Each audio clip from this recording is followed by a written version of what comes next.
Today's episode, I will be going over all the biggest storylines to keep an eye on as the Chicago Blackhawks training camp officially begins this Thursday at Fifth Third Arena. All that and plenty more right here on Locked On Blackhawks.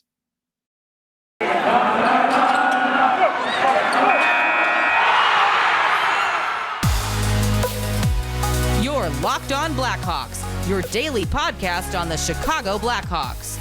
Part of the Locked On Podcast Network, your team every day.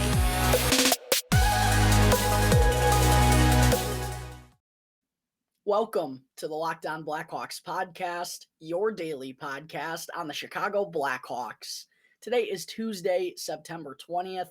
I'm your host, Jack Bushman. You can find me out on Twitter at JackBushman2, or you could also go and check out my Strictly Blackhawks account at Talkin' Hockey for all the latest Blackhawks news and updates. And if you're listening to the audio version of today's episode and you like what you're hearing, then please be sure to go and follow the podcast. Go and leave the show with 5 stars if you like what you're hearing today as well.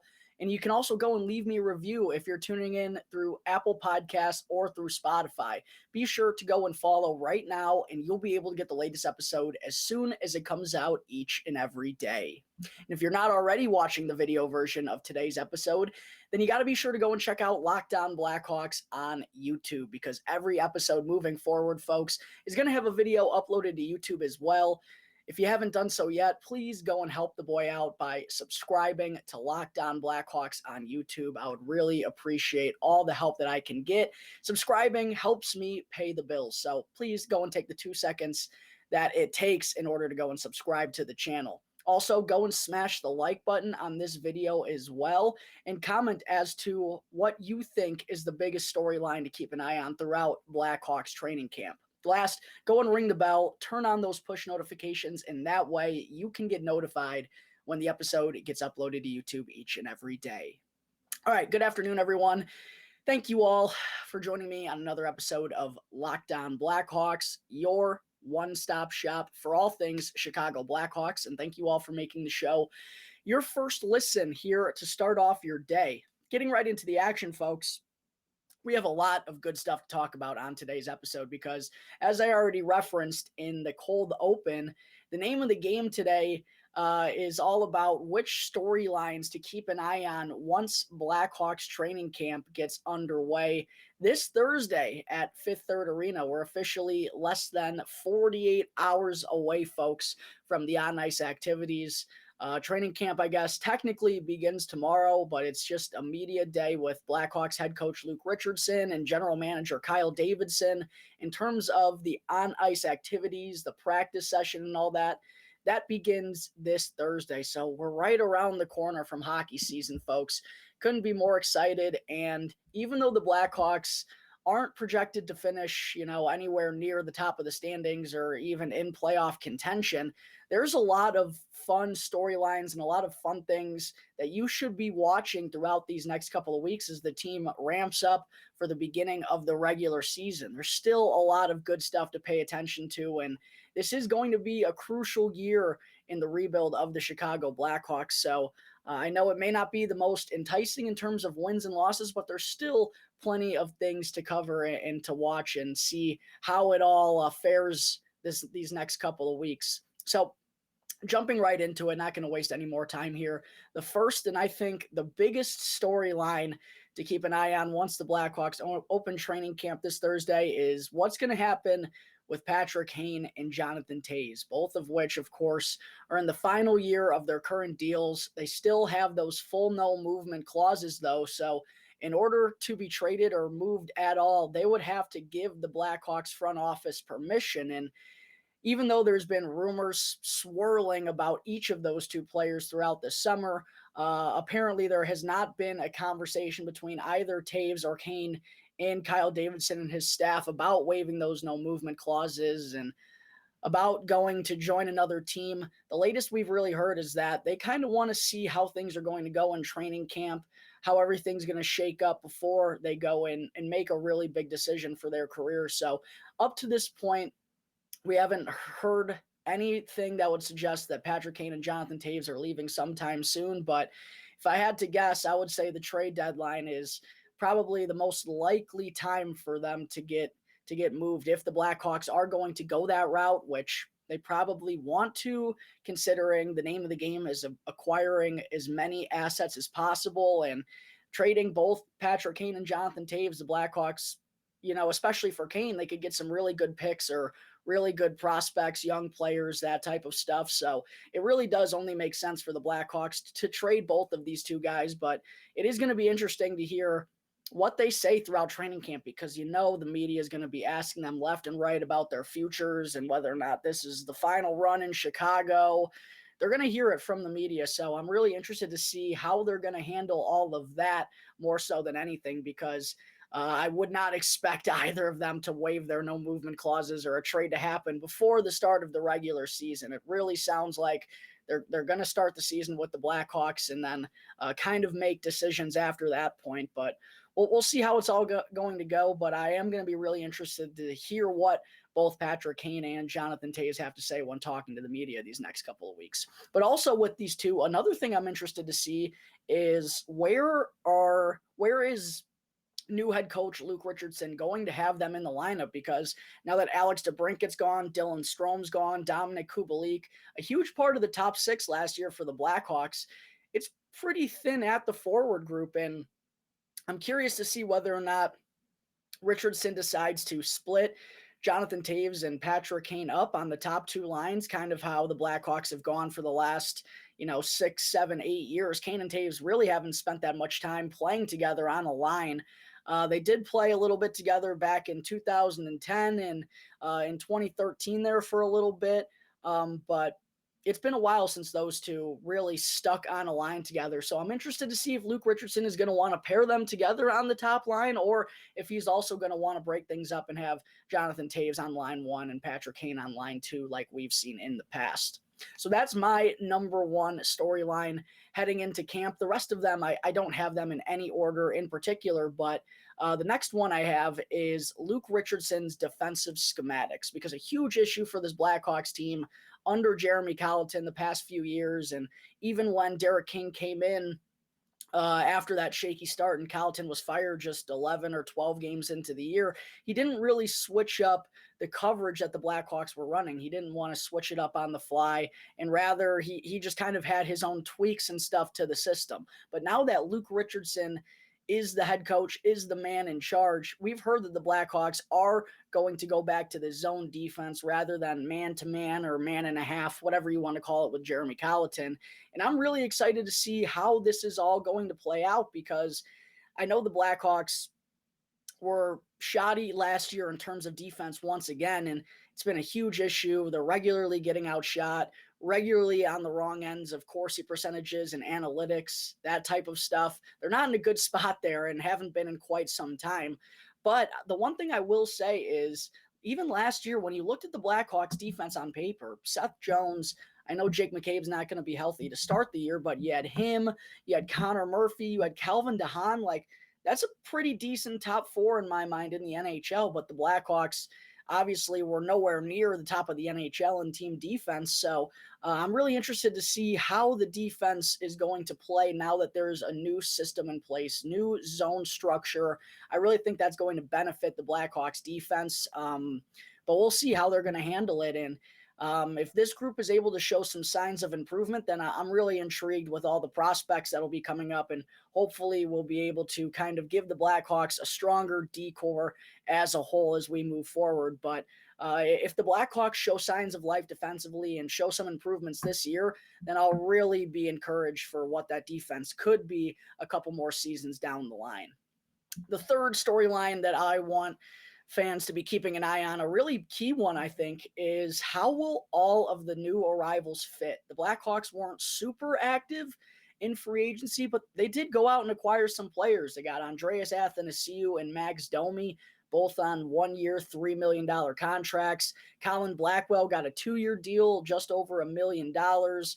Jack Johnson was brought in on defense, Stanley Cup champion last year with the Colorado Avalanche. And then, of course, both Peter Mrazek and Alex Stalock, the goaltender department, is going to be completely new for the Blackhawks this season. So I'm really curious to see how all of them are going to fit in, who's going to shine the most throughout training camp, who's going to find that chemistry right away, because there are some open opportunities in this lineup, especially at the forward group with guys like Athanasiou, Domi, and Blackwell.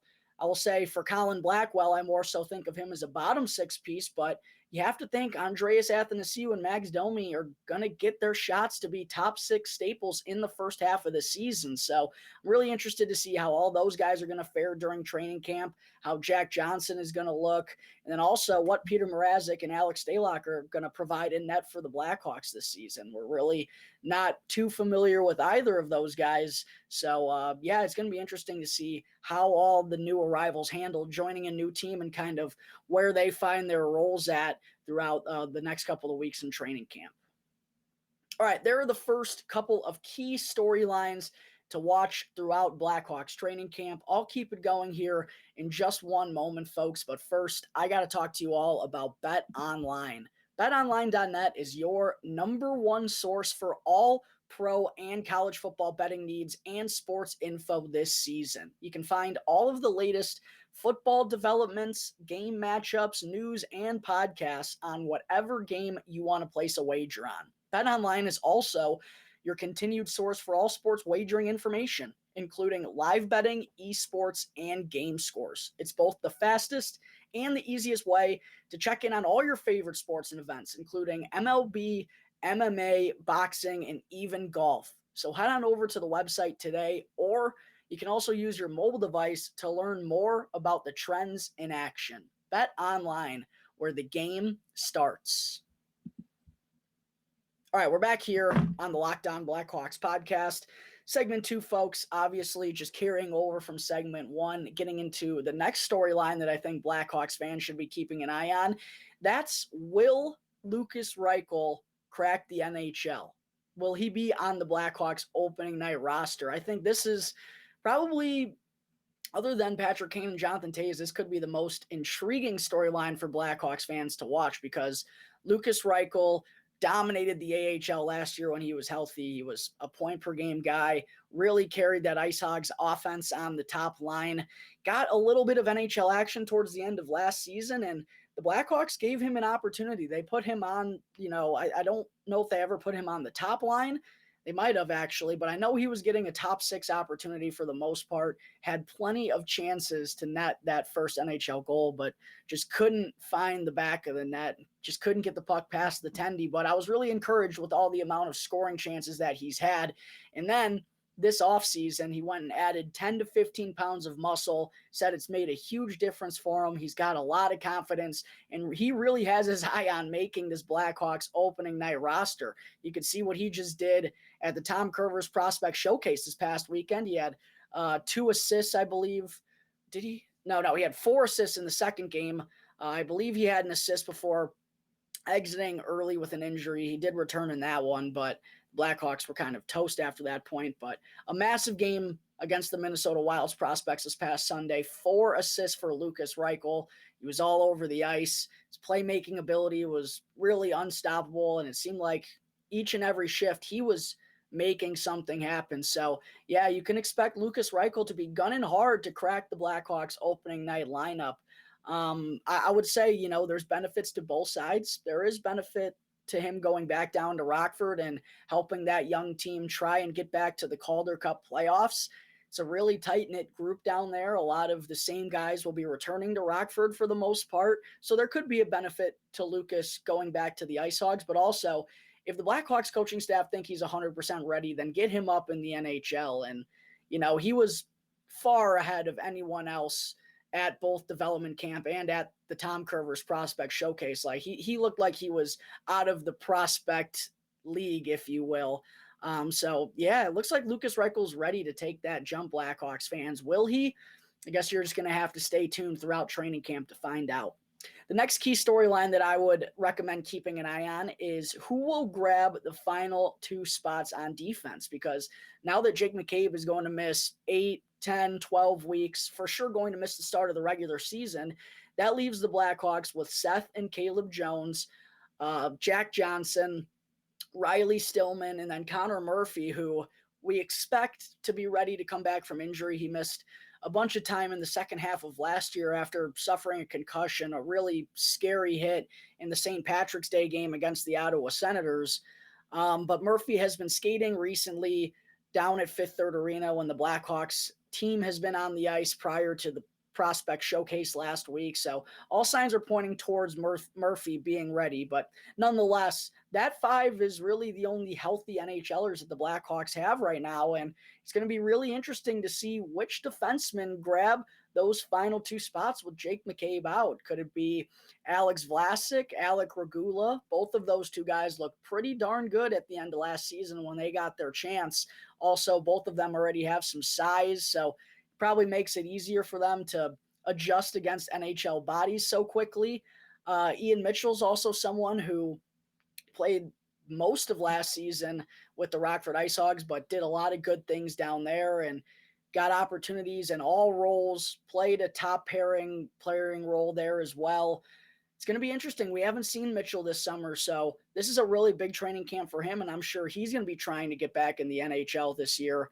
Isaac Phillips is another big body who I wouldn't rule out. Same with Philip Rose, who really looked good during the Tom Curvers Prospect Showcase. And Jakub Galvas, too, has a lot of good experience and kind of surprised people with how long he stuck around during training camp last year. So there are a lot of young defensemen that are trying to grab one of those final two spots. I honestly have no idea who's going to wind up on the opening day roster. I could make cases for all of them. So it's going to be fun to see that little friendly competition between teammates as training camp begins, because there are jobs to be had on the Blackhawks defense these next few weeks. The next storyline that Blackhawks fans should be keeping an eye on is, how is the Blackhawks bottom six going to shake out? So when I was kind of prepping this episode and going through some of the storylines, one thing that stood out to me was there's kind of a clear difference in the groups of players that the Blackhawks have right now. In terms of top six guys, I say you could throw Jonathan Toews and Patrick Kane in there, obviously. Tyler Johnson's a top six guy. I would say Andreas Athanasiou and Max Domi, both are more top six than bottom six, especially with this roster. And then I'd probably throw Taylor Radish in the top six too, considering how well he played at the end of last season after getting acquired from the Tampa Bay Lightning. The real kicker in that group is going to be if Lukas Reichel makes the NHL roster. You think the Blackhawks are going to give him all the opportunities in the world to succeed, aka he's going to be playing top 6 minutes if he makes the opening night roster. That probably bumps down a guy like Domi or Radish, or someone in that group would have to bump down to the bottom six. That's the only thing to kind of consider when breaking down these two groups. But in terms of how the bottom six could shake out, the players I have listed in this group are Colin Blackwell, Sam Lafferty, Mackenzie Entwistle, Philip Kurashev, Mike Hardman, Reese Johnson, Boris Kachuk, Cole Gutman, Josiah Slavin, Jakob Poor, and Evan Barrett.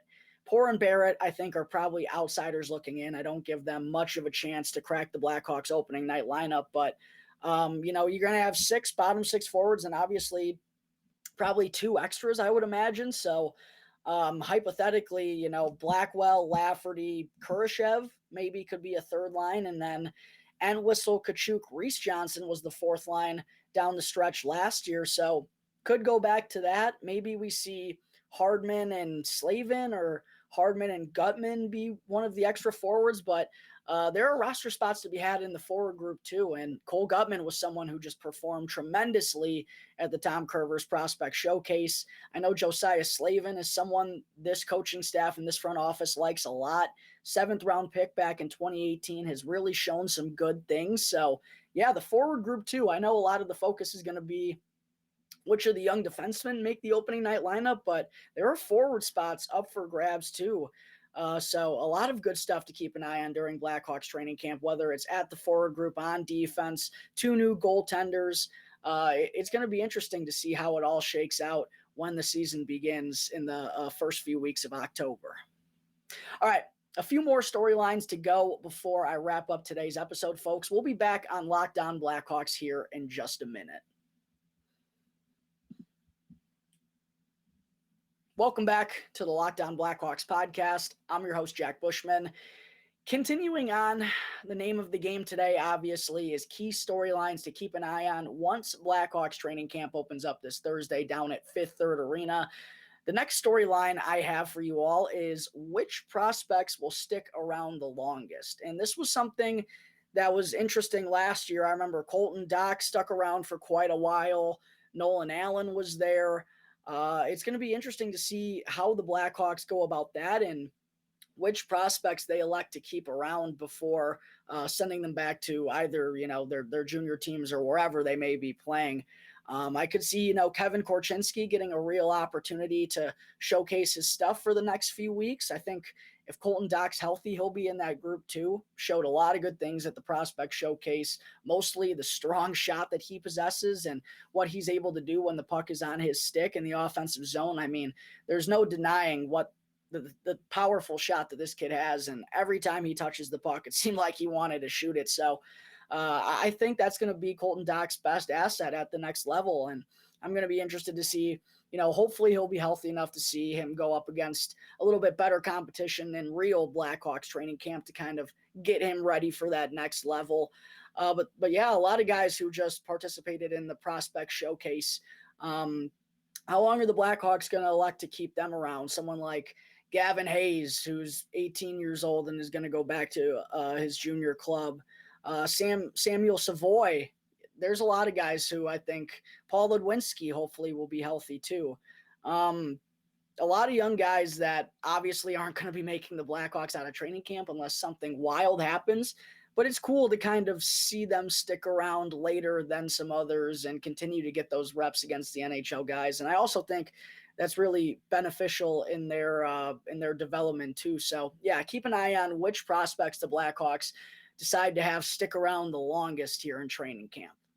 Next is, how are the practices going to be run by this new staff? Because when Jeremy Colleton was here, I'm just going to say it, his practices were a little bit wonky, and it felt like some of the drills that he was running just weren't the most efficient things for the Blackhawks to be doing at practice. Like they'd run this one drill in particular where, the nets would be super pushed together and it would be like 2-on-2s, but then you have like 25 guys just kind of standing around. Like it just didn't seem like the most efficiently run practice. And I actually had a lot of Blackhawks fans at Fifth Arena, whenever the Hawks would hold a practice there, come up to me and be like, do you see how Jeremy Colleton's running this? Like, it just doesn't kind of make sense to me. And I kind of was inclined to feel that way as well. I just didn't feel like things were operated at the best level. And then once Derek King took over, he really didn't run practices all that much. That was kind of on assistant coach Mark Crawford, who was a longtime coach in the NHL too, a Stanley Cup champion head coach, had been around the game for a while. And with King being a first-time NHL head coach, it did only kind of make sense for him to lean on Crawford a little bit. But now with Crawford out of the mix, I'm curious to see if Luke Richardson's going to be the head honcho at practice, getting on guys' cases, skating with them up and down the ice, or if he's going to kind of lean on Derek King, who's, familiar with a lot of these guys, and Kevin Dean and Derek Plant, the new assistant head coaches for the Blackhawks as well. I'm interested to see what kind of roles they're going to have at practice, how involved they're going to be, who's going to be the guy that's chewing out the players when they're dogging it a little bit. I'm interested to see how that's all going to go, and hopefully the Blackhawks will be as efficient and serious, but also at the same time, the players are enjoying themselves out there for practice while also getting better day in and day out. I think that's something really key for this next coaching staff to establish early, is the way that the Blackhawks are going to practice is going to be both efficient and effective. The last storyline that I have for all of you to keep an eye on throughout Blackhawks training camp, and I guess throughout the entire season as well, and that's the big question that everyone's asking right now. Are the Chicago Blackhawks too good for their own good? And I will say this.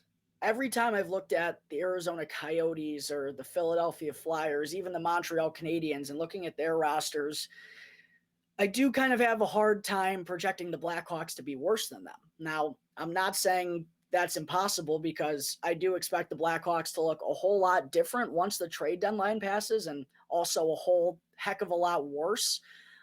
The second half, I think, is really where we could see them slide the most. But in terms of what this team could do first half, I don't think they're the worst team in the NHL, and it's a little unfortunate because you certainly want to guarantee a spot in the top three, but at the end of the day, it's all a lottery. You're still going to have to be lucky to come out of it with the top overall pick.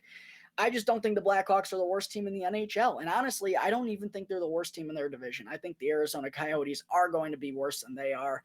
We'll see what happens in the second half, though, because we could see Jonathan Toews go. We could see Patrick Kane, Andreas Athanasiou, Max Domi. Who knows about Jake McCabe and Connor Murphy? There are a lot of pieces that the Blackhawks could move that could really impact the way this team plays, and not in a good way. So I wouldn't count the Blackhawks out, but I'm certainly going into this year not expecting them to be dead last in the standings when it's all said and done. But hey, that's what we have the season for. You never know what's going to happen, folks, but these are the biggest storylines I believe that you all should be keeping an eye on once Blackhawks training camp kicks off at Fifth Third Arena in less than 48 hours. All right, folks, that is going to wrap up Tuesday, September 20th episode of Locked On Blackhawks. Thank you all again for tuning into the show, and be sure to go and follow Locked On Blackhawks right now, wherever you get your podcast, and go and subscribe to Locked On Blackhawks on YouTube, and you'll be able to get the latest episode as soon as it comes out each day. And after the show, you got to be sure to go and check out the Locked On NHL podcast to catch up on everything that's happened throughout the NHL offseason. It's free and available on all platforms, so be sure to go and check out Locked On NHL right now, wherever you get your podcasts. Once again, thank you all for tuning into today's episode. I'm your host, Jack Bushman. You can find me out on Twitter at JackBushman2, or you could also go and check out my Strictly Blackhawks account at Talkin' Hockey for all the latest Blackhawks news and updates. And for any questions at all regarding anything related to the show or to the podcast, feel free to email lockedonblackhawks@gmail.com. That's one word, lockedonblackhawks@gmail.com, or you can also hit me up on any one of my Twitter accounts. So until tomorrow's episode, thank you all again for tuning into the Locked On Blackhawks podcast, part of the Locked On Podcast Network, your team every day.